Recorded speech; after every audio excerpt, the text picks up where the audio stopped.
Alors, le thème de cette table ronde, c'est e-santé et transition écologique des secteurs qui recrutent. Donc attention. Là, on a des motivés dans la salle. Alors, vous le savez, bien que plus diplômés que les hommes, les femmes occupent encore aujourd'hui des emplois majoritairement plus précaires, moins qualifiés, moins rémunérés. 82% des emplois à temps partiel, c'est pour les femmes. Mais à l'opposé, certains secteurs cherchent à recruter des talents au féminin pour agrandir leurs équipes, pour bénéficier de la valeur ajoutée de la mixité. C'est le cas de la e-santé et de ce que l'on appelle aujourd'hui les métiers verdissants. La première fois qu'on m'a dit verdissant, j'ai dit mais c'est quoi ça? Mais c'est vrai qu'on dit tout le temps green, alors green c'est pas terrible non plus. Donc c'est les métiers qui sont liés à l'environnement et à la transition écologique. Alors pour en parler, nous avons 3 invités, 3 personnes. Laurence Dardenne qui est à côté de moi, qui est créatrice et dirigeante de Santé Digitale et qui est une spécialiste de la communication en santé. Mathilde Plénaud, salariée et administratrice, elle nous expliquera ce que c'est d'Enercop Aquitaine, qui est une coopérative de production et de fourniture d'électricité 100% renouvelable. La première fois que j'ai entendu ça, moi je croyais qu'il n'y avait que EDF dans la vie, ben non. Il y a d'autres choses, donc elle va tout nous expliquer. Et ensuite, Daniel Sancier, vous êtes délégué régional de l'APEC et vous allez vous aussi nous donner beaucoup d'informations. Alors le terrain déjà, on va passer la parole à Laurence Dardenne. Je vous la présente un petit peu. Donc vous êtes une professionnelle de la communication et très tôt vous avez commencé d'ailleurs la production vidéo, ce qui était très original au moment où vous l'avez fait. Dès le début de votre carrière, vous avez été en contact avec cette thématique de la santé, en formant des professionnels de la santé au rectorat ou en animant des émissions TV sur cette thématique. Vous êtes spécialisé en numérique, vous animez le digital. C'est un métier qui vous a offert des opportunités. Et d'ailleurs, avant de parler de la santé, j'aimerais vous nous racontiez un peu les bénéfices de ces métiers du numérique. Alors, pas un cours, hein, pas une théorie, juste que vous avez vécu, vous, comme expérience, qui était... Parce que souvent, on dit aux femmes, allez dans le numérique. Bon, ok, oui, je veux bien, mais je sais pas vraiment ce que c'est. Donc, racontez-nous un peu. Oui, écoutez, comme vous l'avez très bien dit, Marie-Laure, je suis d'abord une communicante et j'ai commencé à travailler, j'étais à la Chambre de commerce de Bordeaux, j'étais chargée de communication et il n'était pas question de numérique ni de santé, puisque je m'occupais des salons professionnels. C'est vrai, c'est au cours après de mon parcours que j'ai eu l'occasion de toucher à la santé par différents médias, qui sont notamment la vidéo et les émissions de santé, et puis l'approche des professionnels de santé, puisque effectivement j'ai formé des infirmières, des médecins à la communication interpersonnelle, donc encore un autre sujet. Le numérique qui est arrivé, moi j'ai commencé en fait, je suis rentrée en France parce que j'étais expatriée, je suis rentrée en France et j'ai décidé, je sentais le numérique arriver, et j'ai fait un stage, alors, je ne sais plus si c'était un stage de l'APEC à l'époque, parce que c'était avant 2000, et à l'issue de ce stage, un peu au culot, je me suis présentée dans une agence web et j'ai proposé à faire un stage pour avoir ma première expérience web, je n'avais pas d'expérience web.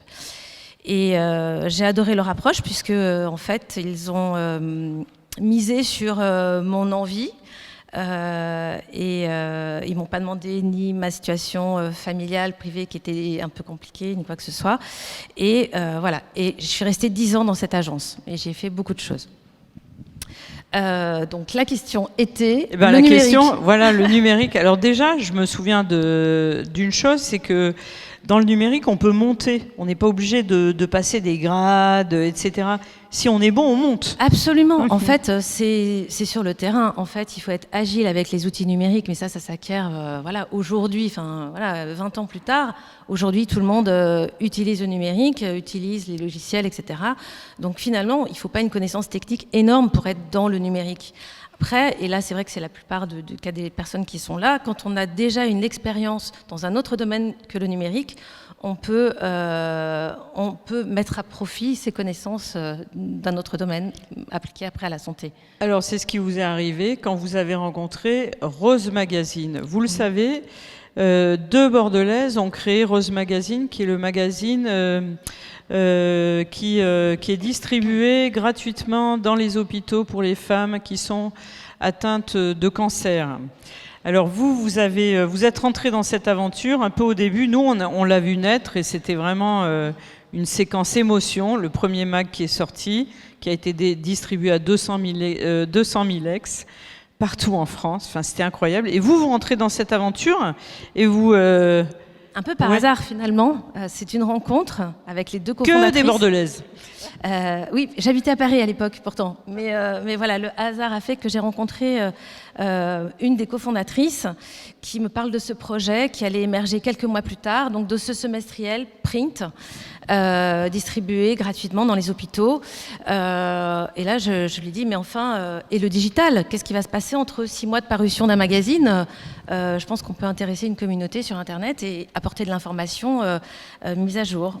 Et 48 heures plus tard, j'étais chez Lagardère Actif avec Céline Dupré. Et voilà, on enclenchait le projet d'un site Internet. Bien sûr, alors on me dit oui, bon, on va faire un site vitrine, on va retrouver le magazine Courage. Non, il faut un site qu'on va actualiser. Et puis on va peut-être tester les réseaux sociaux. Et là, voilà, je dis écoutez, on va monter une page Facebook, on va monter un compte Twitter pour s'adresser aux professionnels de santé, faire connaître. Et en fait, ça a été un peu le raz-de-marée, c'était en 2011. Et c'est vrai que sur les réseaux sociaux, on s'adresse aux femmes qui ont un cancer, elles sont très connectées. Et finalement, on a eu énormément de messages. Enfin, ça a été un raz-de-marée à ce niveau-là. Voilà, de l'expression des malades sur les réseaux sociaux. Et oui, c'est vrai que quand Rose est née, en fait, pour les femmes qui étaient atteintes de cancer, et il y en a énormément, vous le savez, la seule chose que le premier réflexe, c'était d'aller voir sur Google le nom de la cellule qu'on venait de nous attribuer, en gros, et puis là, c'était catastrophique. À partir du moment où ce magazine est né, les réseaux sociaux, le site... Avec des professionnels, oui. Avec des professionnels en capacité de conseiller, de parler humainement aux patientes qui, tout d'un coup, n'étaient pas satellisées de femmes actives, mamans à malades. Voilà. Racontez-nous tout ce que disaient ces femmes, c'est incroyable. L'expression des malades, en fait, sur les réseaux sociaux, c'était plein de choses. Enfin, là, c'était des femmes avec toutes leurs problématiques. Et enfin, il y a eu quelque chose qui a été très marquant, notamment, c'est quand Rose Magazine a sorti son premier numéro, c'était une couverture d'une femme sans cheveux, hein, parce que c'était l'alopécie, voilà, suite aux chimiothérapies. Et on s'est dit, on va demander qui veut poser pour Rose Magazine, voilà, pour le prochain numéro. Et en fin de compte, tout au début, en amont de la sortie, personne ne répondait. Et par contre, en revanche, après, voilà, toutes ces problématiques de féminité sont émergées sur les réseaux sociaux. Donc effectivement, voilà, la féminité, le travail. Est-ce que je perds mon travail? Est-ce que je vais continuer à aller au travail? Est-ce que je vais en parler à mes collègues de travail? Enfin, il y a beaucoup de sujets en fait en oncologie. Et d'ailleurs, une petite anecdote, quand un des magazines est sorti, je ne sais plus lequel, on était invités, les quelques Bordelaises qui étions autour, à soutenir le projet. Et là, j'étais dehors avec une jeune femme, très jolie jeune femme d'ailleurs, 23 ans, quelque chose comme ça. On était ensemble d'ailleurs. Et la jeune femme me dit « Ah, mais moi, c'est la plus grande année de ma vie. » Alors je lui dis « Ah bon pourquoi? Qu'est-ce qui se passe ?» Elle me dit « Je viens de vaincre mon cancer. » Et je viens de rentrer dans la plus grande école de design où je rêvais de rentrer. Et puis d'ailleurs, vous ne m'avez pas reconnu, mais c'est moi qui ai fait la couve de Rose. Donc c'était assez spectaculaire. Et alors, c'est assez étonnant, dans la e-santé, justement, il y a plein de sujets.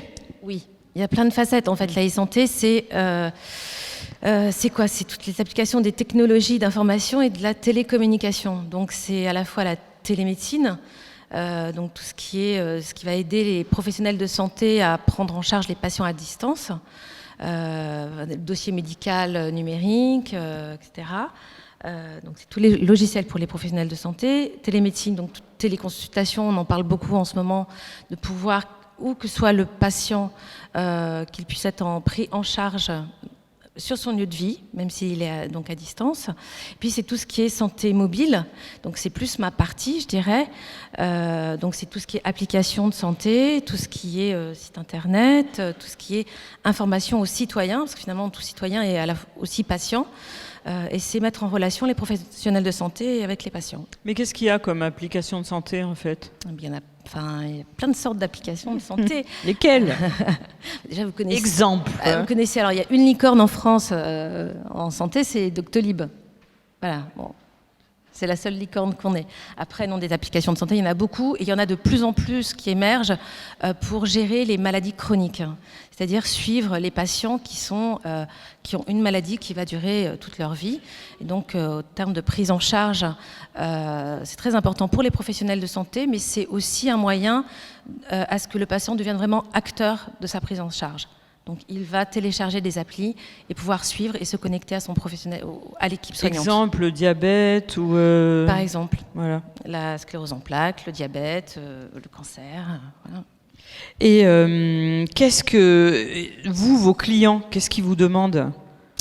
Alors, j'ai plusieurs typologies de clients, en fait, parce qu'il peut y avoir des laboratoires pharmaceutiques qui vont me demander soit de faire passer des messages sur des pathologies particulières, hein, comment s'y prendre sur Internet, quel écosystème il va falloir créer sur le digital pour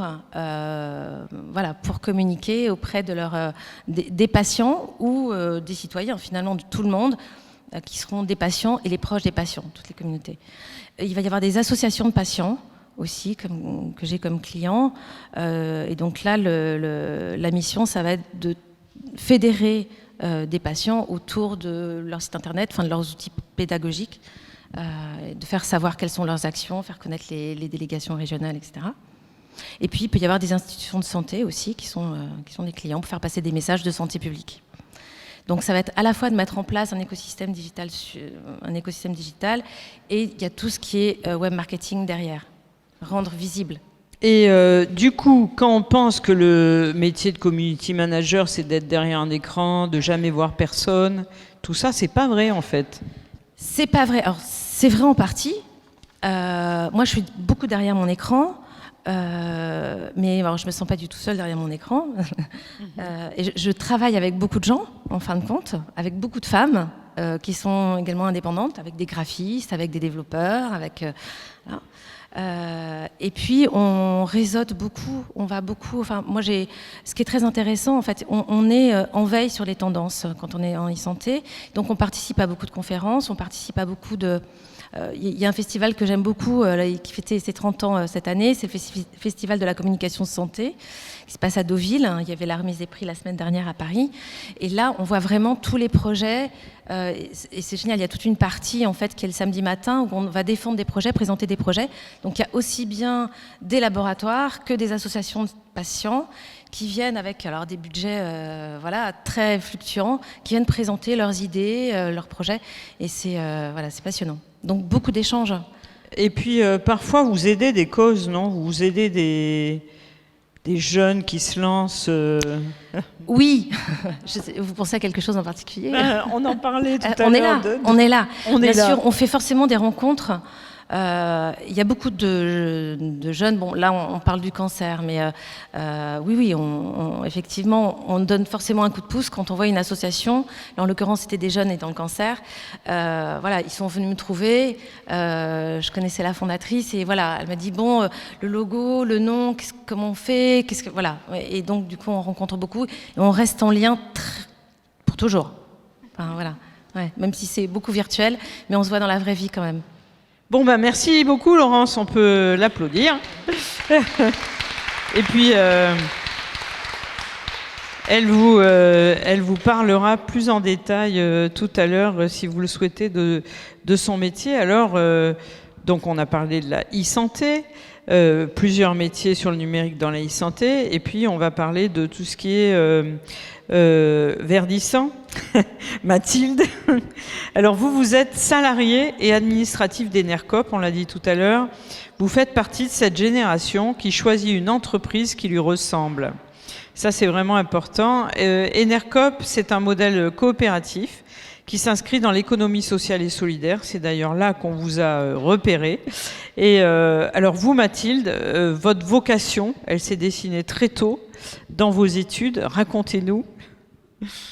Bonjour tout le monde. J'ai fait des études à Tours et à Lille, dans la communication, donc moi aussi formation de communicante. Et c'est un master justement qui est un master de développement des territoires et communication. Donc je gardais cette compétence-là, mais je m'ouvrais à un autre secteur où j'ai découvert l'aménagement du territoire, le développement des territoires et tout ce qui était à la fois donc le service public, mais aussi l'économie sociale et solidaire. Et c'est là que j'ai découvert le modèle coopératif, et notamment Enercop, et où j'ai pu faire mon stage de fin d'études et poursuivre ensuite, avoir mon premier emploi dans ce réseau à Bordeaux, au sein de la coopérative locale Enercop Aquitaine. Vous savez ce que c'est, les modèles coopératifs ? Ouais, tout le monde là, levez la main, ça vous cause ? Ouais. Vous savez ou vous savez pas ? Non. Ok, on va pouvoir l'expliquer, ça qui est bien. Il y a plusieurs coopératives qui existent. Moi, je travaille dans une société coopérative d'intérêt collectif qui est la plus importante de France, donc Enercop. La différence entre une SCOP et une SIC, c'est qu'au niveau de la SIC, vous avez à la fois les salariés, comme dans les SCOP, mais aussi tous les partenaires et toutes les parties prenantes du projet qui rentrent dans le capital et qui participent aux prises de décision de la structure. Donc chez nous, ce sont nos clients, donc des consommateurs d'électricité comme vous et moi, qui ont changé de fournisseur d'électricité, qui ne sont plus chez les principaux fournisseurs qu'on connaît, mais chez un fournisseur alternatif qui est Enercop. Et vous avez également tous nos producteurs d'énergie renouvelable, nos partenaires, les collectivités locales qui rentrent dans notre capital ou qui sont tout simplement collectivités. Elles n'ont pas obligé d'avoir un lien particulier avec nous. Et également donc les salariés. Donc on a tous en fait un poids qui est une personne égale une voix. Donc on peut prendre une part sociale ou plusieurs.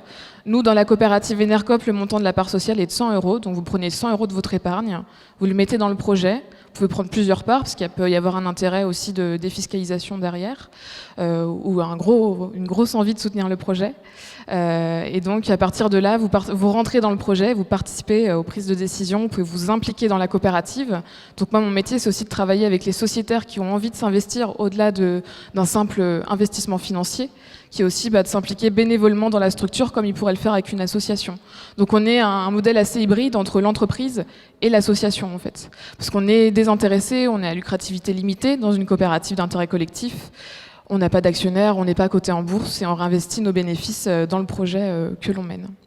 Mais vous, quand on dit que vous êtes employé et enfin salarié et administratrice, qu'est-ce que ça veut dire concrètement Et en tant que salarié de cette structure, je pourrais être simplement salarié, mais j'ai aussi décidé de prendre des parts sociales, donc de devenir aussi sociétaire, c'est pas actionnaire, parce que c'est pas exactement la même chose, mais sociétaire.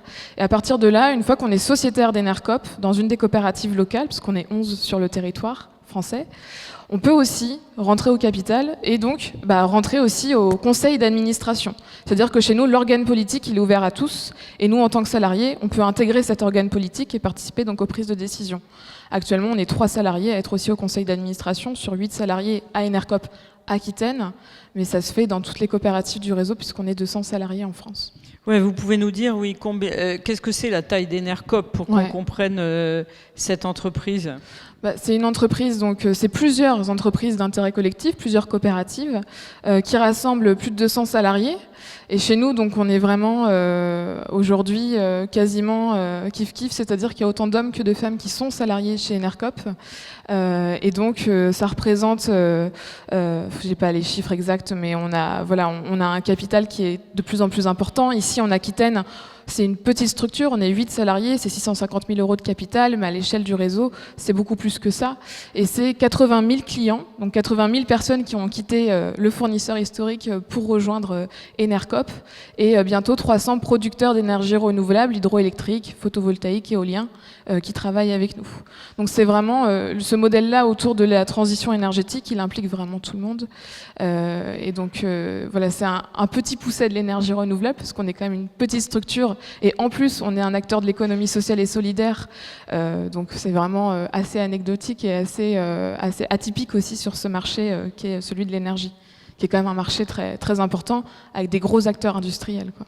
Et alors, pour expliquer aux personnes qui sont présentes, les entreprises de la transition écologique, qu'est-ce qu'il y a, par exemple, comme boîte, comme sujet, comme...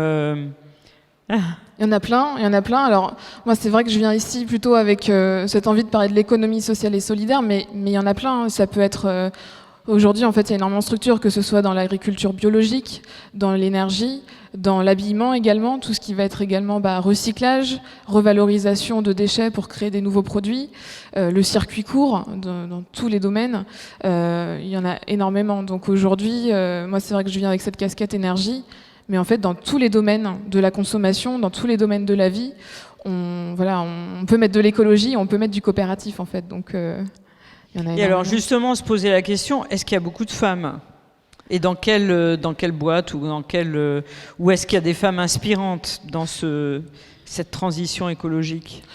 Aujourd'hui, sur l'énergie, alors moi je viens plutôt avec une casquette transition énergétique. Sur l'énergie, en fait, il y a aujourd'hui très peu de femmes qui travaillent dans ce secteur-là, que ce soit dans le gaz ou dans l'électricité. On est plutôt autour de 25-30% de femmes sur ce secteur-là. Donc c'est assez peu au final, parce que c'est un métier, l'énergie, qui est assez... qui est lié à des stéréotypes. On croit que c'est quand même réservé aux hommes. Après, moi, je suis arrivée à ENERCOP, je connaissais rien du tout à l'énergie, donc j'ai aussi appris sur le tas avec une casquette plutôt de métier support. Mais aujourd'hui, en femme inspirante, je dirais que vraiment dans quelqu'un qui a un rôle puissant, c'est Isabelle Cochet, qui est la directrice d'Engie. Alors Engie, c'est une des principales quand même entreprises du secteur de l'énergie. Et aujourd'hui, voilà, elle c'est la seule femme directrice du CAC 40 dans ce secteur-là. Alors moi, je suis quand même à l'opposé du CAC 40 dans mes missions, mais en tout cas, voilà, c'est un profil de femmes qu'on peut avoir vu graver les échelons. Après, aujourd'hui, chez ENERCOP, par exemple, chez nous, la présidente d'ENERCOP nationale est une femme, la présidente d'ENERCOP Aquitaine est une femme.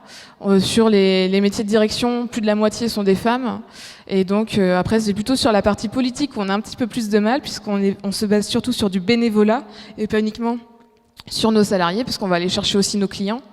Et là, parmi nos clients qui s'intéressent à aller plus loin et à s'impliquer, on a quand même plutôt des hommes, quand même. On a encore du mal à aller chercher les femmes. Bon, ça va venir. Ça va venir. Bon, et alors vous, à côté de votre job, qui est quand même très prenant, vous êtes aussi une femme engagée pour les autres femmes. Parlez-nous de votre association.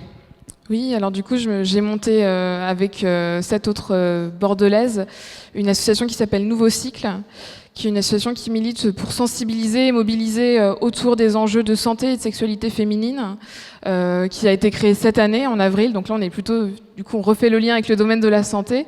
Et donc nous, en fait, on a vraiment cette idée de justement partir de ce qui se dit dans le numérique. Aujourd'hui, on parle de plus en plus, avec de moins en moins de tabous, des maladies qui concernent les femmes. Je parle notamment des maladies gynécologiques, qui est l'un des premiers sujets qu'on a abordé avec l'association, de contraception, mais aussi de sexualité. On estime que la sexualité est un sujet aussi de santé. Et donc aujourd'hui, c'est vraiment des sujets que nous, on veut aborder plus dans l'espace public. On est aussi bien évidemment présente sur les réseaux sociaux, mais l'idée, c'est d'exporter tout ça aussi dans l'espace public, de créer des espaces d'échange. Et donc c'est aussi le fait de travailler dans l'ESS qui me permet de faire ça, puisque je suis à temps partiel, mais volontairement, et pas parce que je suis une femme, mais on est tous à temps partiel en fait dans ma coopérative à ENERCOP Aquitaine, pour justement s'impliquer plus, avoir un meilleur équilibre, on en parlait tout à l'heure, entre nos activités militantes et bénévoles et notre travail, et puis notre vie familiale et sociale, quoi. Donc moi, c'est vrai que je venais quand même avec cette envie de dire il y a aussi l'économie sociale et solidaire, et on peut travailler dans l'énergie, mais aussi dans la santé, différemment, à travers ce secteur-là. Top. Pas mal.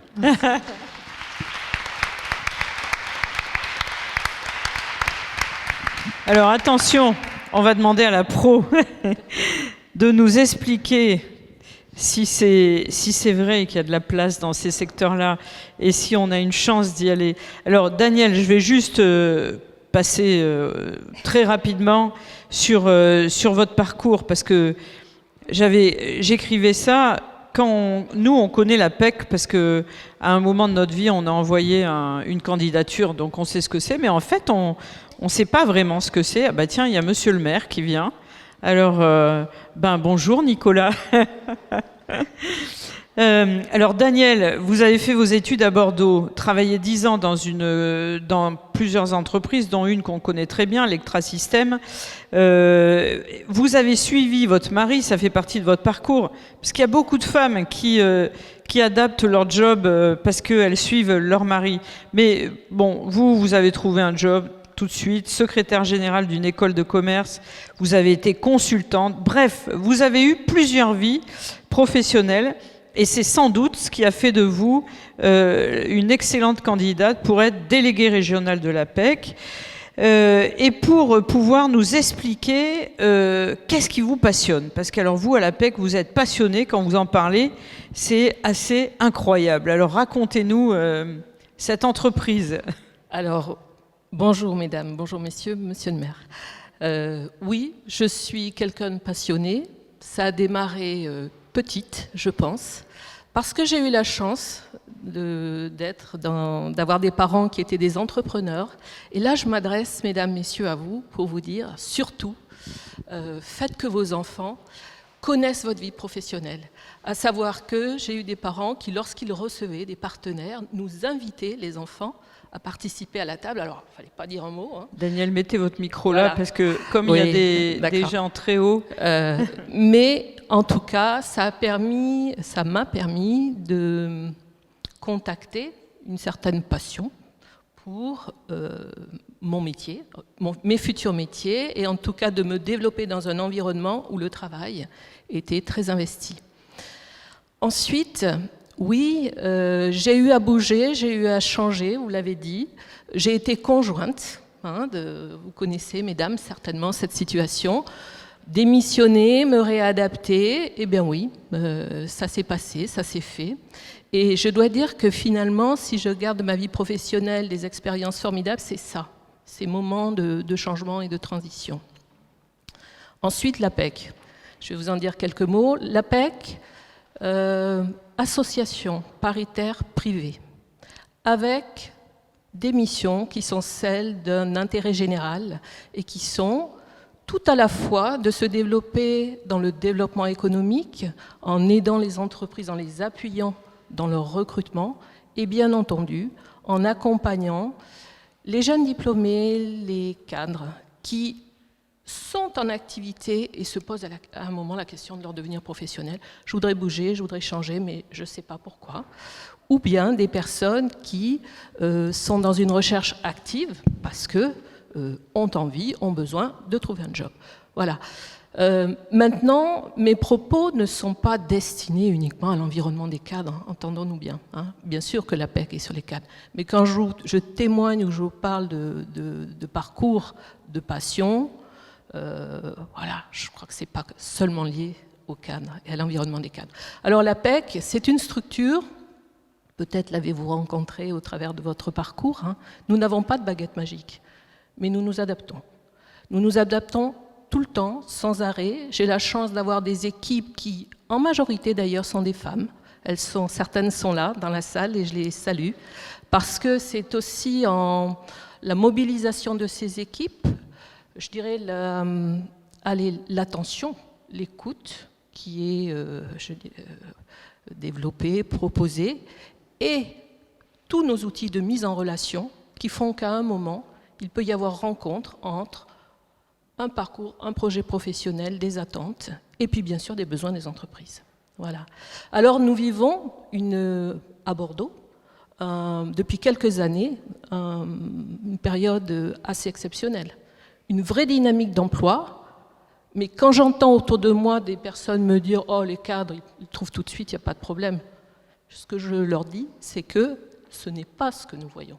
Autrement dit, beaucoup de personnes trouvent, mais aussi beaucoup de personnes sont en recherche d'une progression, d'un rebondissement, d'un poste, tout simplement. Voilà, donc l'APEC, c'est un tiers de confiance. Et je tiens à le dire, ce sont des outils mis à disposition de tous. Le site apec.fr, il est ouvert à tout le monde. Si vous voulez, je vais vous dire quelques mots sur les métiers de la transition écologique, mais ils sont accessibles à tous avec des données précises sur les territoires, sur les zones d'emploi. N'hésitez pas à y aller. Oui, c'est ça. Alors, j'ai découvert, je ne le savais pas, que l'APEC avait un observatoire qui est très précis et qui peut nous renseigner. Donc, on a demandé à Daniel, faites-nous un focus sur la santé et sur l'écologie pour voir quelles sont les tendances en Aquitaine, à Bordeaux peut-être. Peut-être que c'est trop petit, je ne sais pas. Alors, il faut se dire que les métiers de la transition écologique et énergétique entraînent tous les métiers aujourd'hui. C'est-à-dire leur progression et leur évolution a un impact sur l'ensemble des métiers. Je vais vous expliquer comment se répartissent ces métiers. On les retrouve dans deux grandes familles. Il y a la famille des métiers verts et la famille des métiers verdissants. C'est joli. Les métiers verts sont ceux qui ont une finalité directe sur l'environnement, c'est-à-dire tous les métiers qui relèvent de la maîtrise, de la prévention, je dirais de la lutte contre les dommages qui peuvent être faits à notre environnement, ceux-là sont ce que l'on appelle les métiers verts. Ce sont des métiers, au passage, qui appellent des compétences, la plupart du temps, très techniques. Ils ne sont pas fortement représentés. Lorsqu'on regarde les offres d'emploi, et je ne réduirai pas le marché de l'emploi aux offres d'emploi, mais en tout cas, quand on regarde le marché de l'emploi, 4% des offres d'emploi portent sur ces métiers-là, spécifiques. Ce sont souvent des métiers donc, très techniques qui s'exercent dans des environnements plutôt masculins. Aussi, mesdames, ce que je peux vous dire, c'est qu'il y a donc plein d'opportunités pour vous, puisque l'égalité femmes-hommes fait qu'on recherche des femmes. On va retrouver évidemment des fonctions liées à la QHSE, la qualité, hygiène, sécurité, environnement, des postes de chef de projet, beaucoup aussi, dans le domaine des énergies renouvelables, et qui en effet peuvent se situer tout autant dans des grandes entreprises que dans des entreprises de plus petite taille. Vous avez aussi beaucoup de postes qui sont des postes là plus liés à la recherche et développement, et que l'on va retrouver dans des entreprises de services, dans des ESN, parce qu'elles vont faire appel à des personnes qui ont des compétences dans le domaine du digital, du numérique, bien sûr des développeurs, on en parlait ce matin, des développeurs, des développeuses, et puis beaucoup également de postes de chefs de projet. C'est la raison pour laquelle je voudrais vous dire aussi que tous les métiers liés au pilotage de projets, mais aussi au management des équipes, sont des métiers où on recherche des femmes. Voilà. Donc, alors, là, sur ces métiers-là, on est sur du très technique. Les métiers verdissants, quels sont-ils ?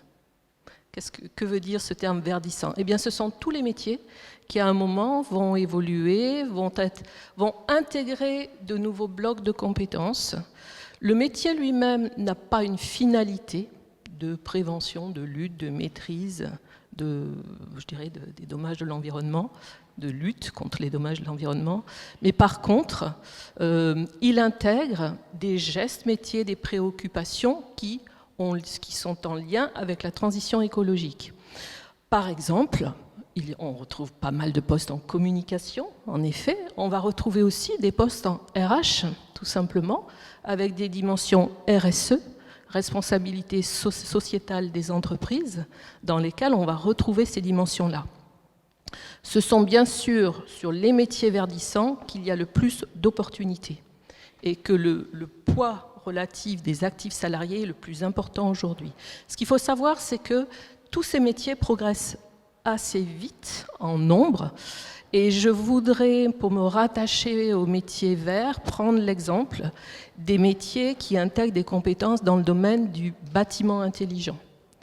Le bâtiment intelligent, quand on pense bâtiment, on pourrait faire penser évidemment à la construction, de fait, c'est le cas.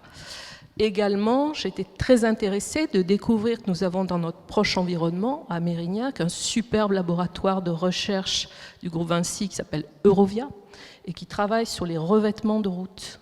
En fait, Eurovia intègre des personnes compétentes dans le domaine du BIM, du bâtiment intelligent, parce que tout simplement, il y a certaines technicités qui se retrouvent dans l'élaboration des routes et notamment dans la récupération Cela vient, je l'ai appris là, c'est très intéressant, la récupération d'énergie du fait du frottement des roues sur la chaussée.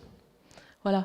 Donc, vous voyez, des métiers qui sont encore peu connus, qui ne sont pas des très gros recruteurs, mais qui progressent très vite, par contre, s'agissant des métiers verts. Des métiers verdissants qui, eux, sont à plus fort potentiel en nombre de recrutements et qui, là, pour le coup, n'appellent pas forcément une hyper spécialisation. Et ça, c'est une bonne nouvelle, puisque nous avons dans notre environnement, je dirais, bordelais, de la métropole bordelaise, de la Gironde, et je pourrais l'étendre à la Nouvelle-Aquitaine, beaucoup d'entreprises dans des secteurs divers et variés. C'est ce qui fait la force de ce tissu économique, et des entreprises de taille différentes, même si on sait que la grande majorité sont des PME, PMI et des ETI. Alors, comment on arrive à ces métiers-là ? Je regardais avec attention le titre du salon qui était le salon de la reconversion, et je trouve très important de vous parler de reconversion, parce qu'au fond, aujourd'hui, la reconversion est encouragée, elle est aussi financée par des investissements en matière de formation qui sont très importants. Et ce n'est pas que de la formation initiale, c'est aussi de la formation professionnelle continue. Vous avez dans votre environnement ici à Bordeaux de très belles universités, des écoles qui sont tout à fait up-to-date par rapport à ces formations-là. Comment y arriver ? Ça, c'est une vraie question. Et c'est un chemin qui parfois n'est pas toujours si simple, même si beaucoup de choses se simplifient avec l'apparition de l'application CPF, etc. Mais ça ne fait pas tout. Et donc là, ce que je voulais vous dire, c'est que vous avez dans différentes organisations que nous sommes, Pôle emploi aussi fait ça très bien, Pôle emploi est un partenaire avec nous, des conseillers, des consultants qui œuvrent dans le domaine du conseil en évolution professionnelle et qui pourront vous dire, vous orienter sur, je dirais, ces potentiels. Voilà ce que je... Et alors, il y a l'autre partie, c'est la santé. Oui. Alors, l'e-santé, je rebondirai parce que nous avons une spécialiste à côté de nous, pour dire que le constat que l'on fait, c'est en effet un développement assez rapide dans le domaine de la télémédecine. En tout cas, ce que nous voyons de notre côté et les appels à candidature qui se font dans notre domaine, bien sûr, au-delà des appels à candidature, toujours sur les postes de développeurs, on va dire de recherche et développement, d'ingénieurs en recherche et développement, ce sont des postes liés à la télémédecine. Et quand on parle de télémédecine, il s'agit bien donc de consultation à distance ou de suivi de patients à distance. Bien entendu que cela concerne et cela fait appel à des compétences qui sont souvent celles de médecins, mais pas seulement. Et je m'adresse à, il y a peut-être parmi vous des personnes dans la salle qui sont des psychologues. Sachez que le métier de psychologue, et nous nous y intéressons beaucoup parce que nous avons beaucoup de psychologues qui peinent de temps en temps, qui peinent à trouver un job. Sachez que le métier de psychologue est en train de se développer avec des consultations à distance, avec l'utilisation d'outils numériques aussi dans le traitement des pathologies qui se développent très vite. Et nous sommes en train de nous intéresser fortement à ces formations qui permettent cette reconversion ou cette évolution professionnelle pour passer, je dirais, d'un métier qui peut-être aujourd'hui semble plus traditionnel à des métiers qui ont vraiment le vent en poupe. Et donc qui ont des potentialités pour les femmes. Et qui ont des potentialités pour les femmes, bien sûr. Génial, bien sûr, génial. bien sûr. Et alors du coup, j'en profite, comme vous êtes là, vous pouvez nous faire un petit aperçu des recrutements Bordeaux Métropole, Nouvelle-Aquitaine. Est-ce que ça bouge ? Souvent, on a des néo-aquitains ou néo-bordelais qui viennent de s'installer, qui nous posent des questions, qui nous disent comment est le marché, racontez-nous. Est-ce que vous avez un petit, carottage sur cette région ? Oui, vous m'emmenez sur mon dada, là. Oui.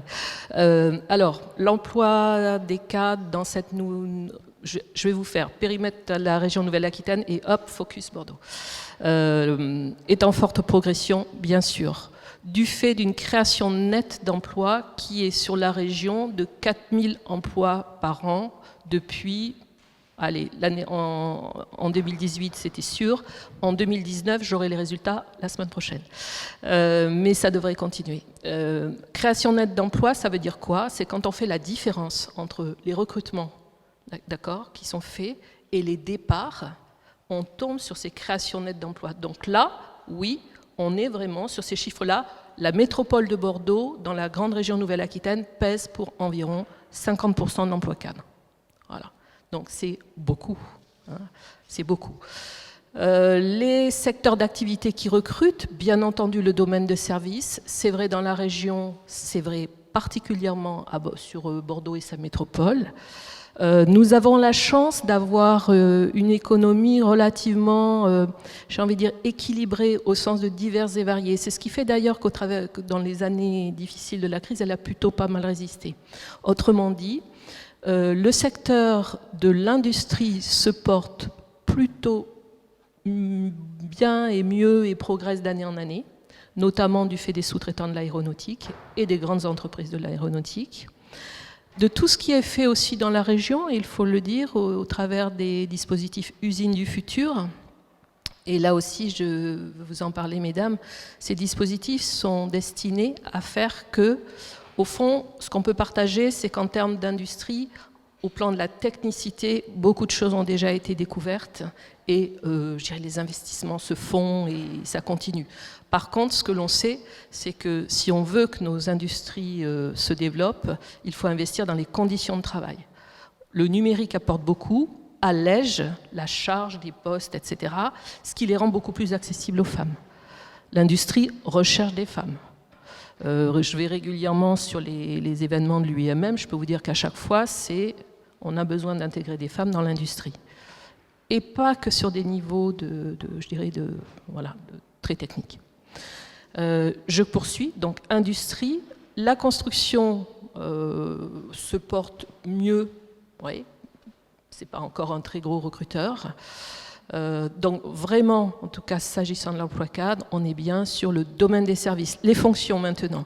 Les fonctions sont des fonctions R&D, des fonctions commerciales qui vont souvent intégrer une teinte technique ou une teinte aujourd'hui digitale, donc technique. Ensuite, on va retrouver pas mal de postes liés à la production industrielle et de chantier. Et puis, on a, somme toute, une distribution spécialisée qui se porte plutôt bien. Voilà, hein, pour les grandes tendances. Je donne rendez-vous dans la presse la semaine prochaine, puisque nous présenterons les résultats de notre grande enquête annuelle. Là, nous serons bien sur les prévisions 2020 dans la région et sur la métropole. Voilà. Merci beaucoup, Daniel. Eh bien, et bravo pour ce travail d'observation. Il nous reste 10 minutes. Est-ce que vous avez des questions à poser à ces spécialistes de l'environnement ou de la e-santé? Est-ce que ça vous parle? Est-ce que vous avez envie d'y aller d'ailleurs? Si vous êtes là, c'est que ça vous intéresse. Alors, la première question. Oui, alors là-bas, je ne sais pas si la dame Nana, elle est là, oui. Alors, je ne sais pas si on m'entend. Ah, si, c'est. En fait, j'aurais deux questions. C'est dans la e-santé, quel type de profil pourrait être recruté? Parce que je suis conseillère d'insertion professionnelle et je gère un portefeuille de jeunes demandeurs d'emploi diplômés, Bac+2 à Bac+5. Et c'était pour savoir un petit peu quels étaient les profils recrutés. Et dans la e-santé, qu'en est-il de la santé de la femme en situation de handicap, qui est souvent bien oubliée dans ce domaine-là?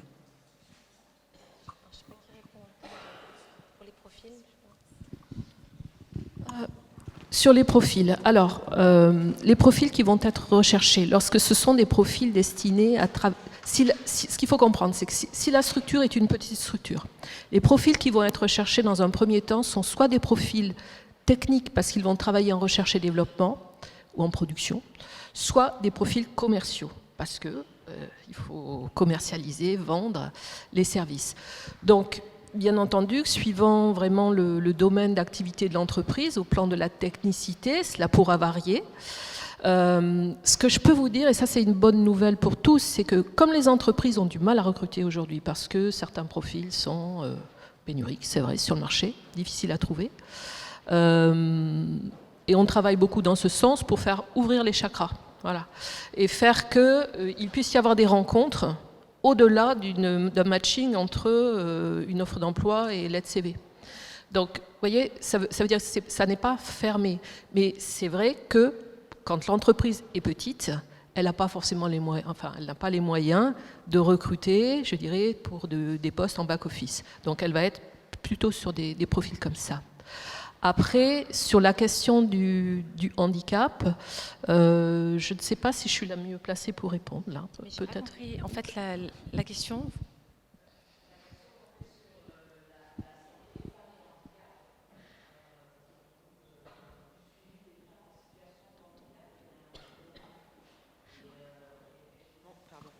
Ouais, et effectivement, il y a beaucoup de femmes en situation de handicap qui n'ont pas accès à certains soins. Et effectivement, la e-santé représente un vrai progrès qui pourrait les amener à avoir accès à certains soins. Oui, tout à fait. Enfin, je crois que le ministère de la Santé avance là, sur beaucoup de sujets de handicap à ce niveau-là. Là, sur le sujet de l'autisme. Moi, je n'ai pas été consultée par rapport à un handicap particulier. Mais... Oui. Ah, sur l'accessibilité visuelle ou autre, c'est des choses qui sont intégrées de fait. Mais, enfin, je sais pas si... Oui, absolument. Mais je ne sais pas si c'est ça. Après, c'est sur le visuel. Mais... Oui, alors, parce que systématiquement, donc, dans les réponses que vous faites pour les entreprises, vous adaptez les vidéos, vous adaptez l'accessibilité. C'est une demande des clients en permanence. Ce que l'on remarque, c'est que tout ce qui est développé au niveau de la télémédecine, hein, alors le terme est large, hein, permet d'assurer des suivis qui ne l'étaient pas ou qui nécessitaient jusqu'à présent des déplacements, qui nécessitaient peut-être des délais importants. La réponse que je pourrais vous donner juste sur ce focus-là, c'est de dire que la télémédecine, vraisemblablement, favorise un suivi plus simple. Hein, plus simple.